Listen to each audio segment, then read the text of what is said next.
खुलुमबाय स्टुडिअ दं आं राजिब बसुमतारी आरो बे समाव नोंथांमोननि गेजेराव लानानै फैदों मोनसे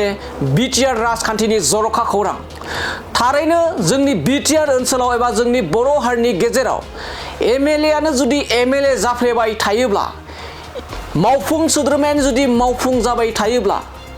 अब्ला आथिखालनि जाखांफुहांनाय लाइमोनफ्रा एबा जा इयुन जेनेरेशना माबे लामाजों एबा बहा मुखुब जागोन बिपिएफनि सायाव बेफोरखौ लानानै गोबां अजद दैखांनायनि बाथ्रा बुंदों इउपिपिएलनि सासे गोख्रों दैदेनगिरि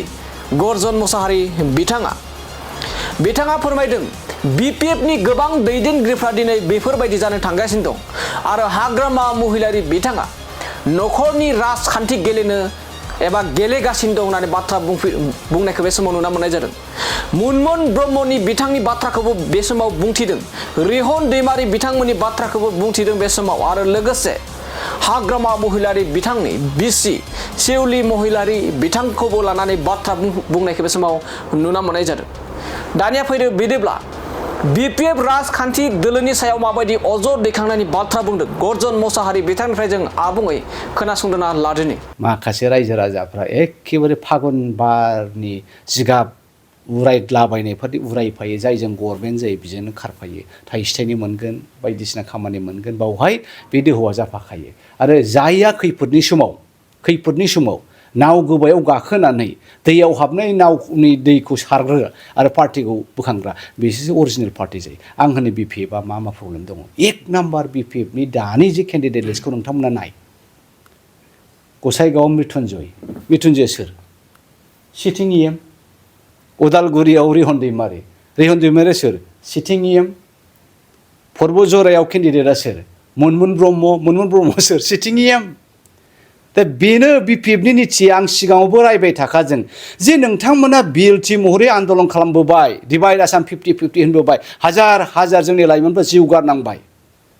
इएम जानायाल' इएम जाबाय थानो मोनगोन नामा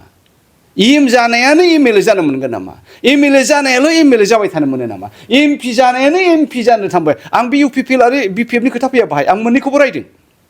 खारन आंनि मथेबा जोंनि लाइमोनफोरखौ जोङो सुबिदा होनांगौ आरो मा सासे एमएलएआ सासे इएम बा एमसिएलएआ 10 बोसोरनि बारा पलिटिक्सआव आंनि मथे केन्डिडेट मोना दिनैनि थारिखआव आंनि डिजाइन सोलियोबा आङो रावनोबो खननैनि बारा टिकेट होनाय नङा खारन गोबां लाइमोनफोर दङ लेखा गोरों लाइमोन जायफ्रा साख्रि बाख्रिनि जेबो सानसां गैया आन्दोलन दङ बिसिनि बिमा बिफा बिदा फंबाय सोरबा बुख्रुबजादों गाथ्रोबजादों सोरबा जिनाहारि खालामजादों जों बिसोरखौबोथ' नायनांगोन दा मुनमुन ब्रह्म बिथाङा पर्बजरानि माबानिफ्राय फैनाय इएम बेनो एमएलएखौ नांबावगौ एमएलए मोनखांनायनि उनाव आंनो एमपि नांगौ आरे बाबा नों आब' प्रमिलाखौनो नायदो नोङो आं गेलेलाहाय आं बुरिबायहाय नै बोथोर जानाय लोगो लोगो फिर जज जाफिनबाय अरे बाप रे बाप तुम क्या मिला क्या नहीं मिला सब कुछ मिला है प्रमिला रानी बाइदो फिर भी बाप रे बाप पलिटिकल का संख्रि सरकारनि संख्रिखौ जाथारनांबावगौहाय लास होलाबावनांगौहाय होननानै नाजाबाय बेबायदि जायो नामा नोङो आन्दोलनकारि ग्रुपनिफ्राय उत्पन्न जानाय पार्टिफ्रा बेबायदि मालाबाबो जाया नाय एबाराव दाखालि जे 6 जनगोष्ठीनि एगेन्स्टै जेबायदि जेनजेड ग्रुप फैदों बे जेनजेड लाइमोन यां ग्रुपफ्रा पार्टिखौ नायनाय नङा केन्डिडेटखौ नायगोन जायहा बिधान सभायाव एसेम्ब्लियाव थांनानै जाथिनि थाखाय हब्रानो हागोन खैफोदाव गसंगोन मैया दाखालि खैफोदाव सोर गसङा सोरबा इउटिउबार सोरबा हाउस वाइफ बिथांमोनासो ज्राव बुंदों ज्राव दोहौ लाबोदों दा बेखौ नायोब्ला एबारनि बिधान सभायाव पार्टिखौ नायनाय नङा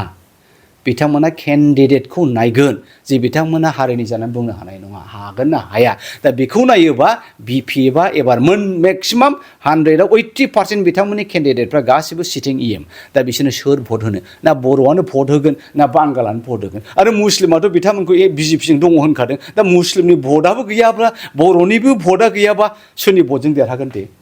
आंनि मथेथ' बिपिएफआ बे बाराव मोनब्रैनि बारा देरहाया क'क्राझाराव मोननै चिराङावथ' गैखाया बाक्सायाव मोनसे उदालगुरियाव मोनसे बेजोंनो बिथांमोना सन्थुष्ट जानांगोन